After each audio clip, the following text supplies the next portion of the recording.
အ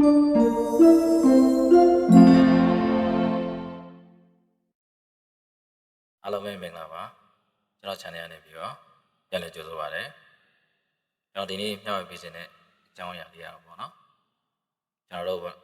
ဒီ Playstore မှာပေါ့ Google Playstore မှာပေါ့နော်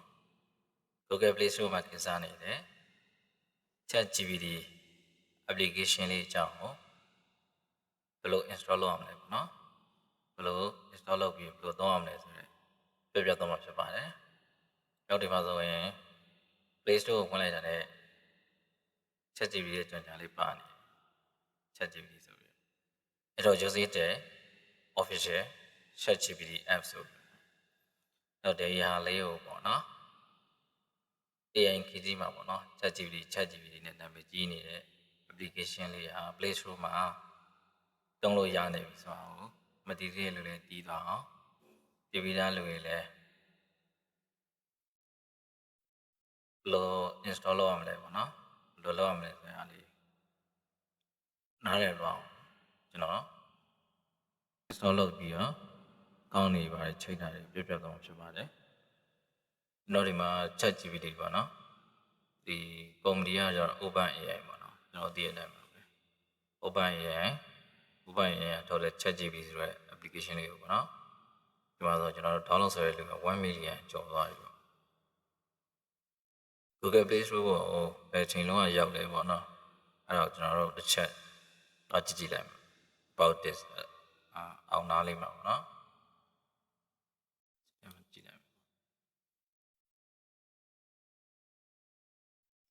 လိုက်တော့ release on ဆိုပြီးတော့မှ July 21 2023ပေါ့နော် July လ21ရက်ကစပြီးတော့နော် Play Store မှာစပြီးတော့ release လုပ်ထားတယ်ဆိုပြီးတော့တွေ့ရမှာဖြစ်ပါတယ်ပြီးရင်သူက Require OS တဲ့အနည်းဆုံး Android version ဟာ 7.0 နဲ့အထက်ရှိရမယ်Android version 7.0 နဲ့အထက်ရှိမှသာလဲကျွန်တော်တို့ဒီ ChatGPT application တွေကိုပြန်ပြီးတော့သုံးလို့ရမှာဖြစ်ပါတယ်။နောက် download file size ကတော့တိတ်မရှိပါဘူး။ 5.1 MB ပဲရှိပါတယ်။ download ဆွဲထားတဲ့ဒီပမာဏတက်ပမာဏတော့1 million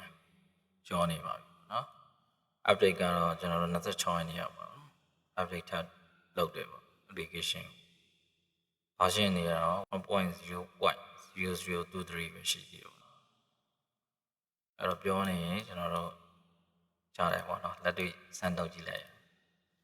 အဲ့ကျွန်တော်ဒီထဲကိုဝင်လိုက်မယ် install ဆိုနှိပ်လိုက်မယ်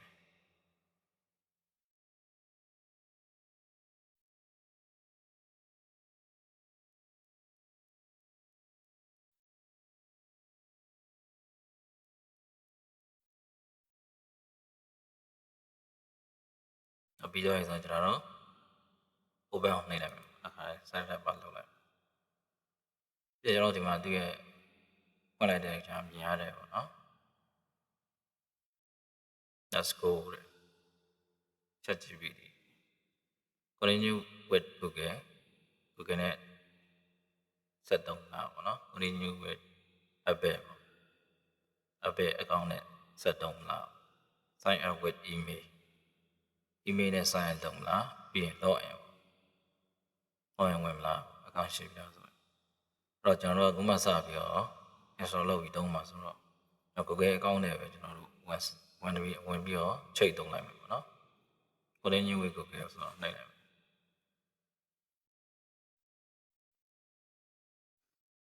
ချိန်နှိပ်လိုက်တော့ကျွန်တော်ဒီမှာ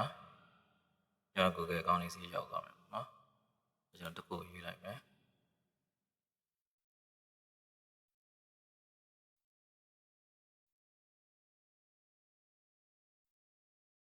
တကယ်ကျွန်တော်အဲ့ဒီအကောင်ကချိတ်ထားပြီးသားပဲနော် ChatGPT နဲ့ချိတ်ထားပြီးသားတကယ်တမ်းဒီ ChatGPT နဲ့လုံးဝမချိတ်ရသေးဘူးဆိုတော့နာမည်ထည့်ခိုင်းတယ်နာမည်ထည့်ခိုင်းပြီးတော့အောင်နာလေးမှာ birthday ပေါ့နော် birthday မွေးနေ့ရိုက်ထည့်ရတယ်ပြီးတော့ရင်ကျွန်တော်တို့ဖုန်းနံပါတ်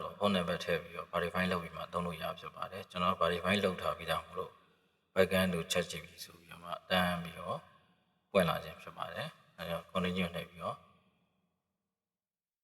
သုံးလို့ရပြီဖြစ်ပါတယ်။မစိတ်လေးရိုက်ကြည့်လိုက်မယ်နော်။